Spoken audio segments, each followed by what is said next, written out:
বৰ্তমান উপস্থিত আছো উত্তৰাখণ্ডৰ পৌৰী জিলাৰ মা ধাৰী দেৱী মন্দিৰৰ সমীপত।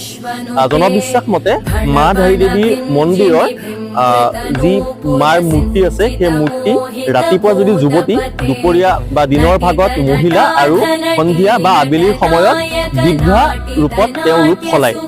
আৰু এই ধাৰী দেৱী মন্দিৰত যেতিয়া উত্তৰাখণ্ড গভৰ্ণমেণ্টে যেতিয়া এই মন্দিৰভাগ যেতিয়া এই নৈৰ মাজত থকা অলকনন্দা নৈৰ মাজত থকা মন্দিৰভাগ যেতিয়া মন্দিৰৰ মাৰ মূৰ্তি যেতিয়া ইয়াৰ পৰা বেলেগ এটুকুৰা ঠাইলৈ স্থাপন কৰিবলৈ সলনি কৰিছিলে, ঠিক তেনে সময়তে উত্তৰাখণ্ডত 2013 চনত বানপানী যি আহিছিলে, ভয়ংকৰ যি বানপানী হৈছিলে, সেই বানপানীৰ সৃষ্টি হৈছিলে।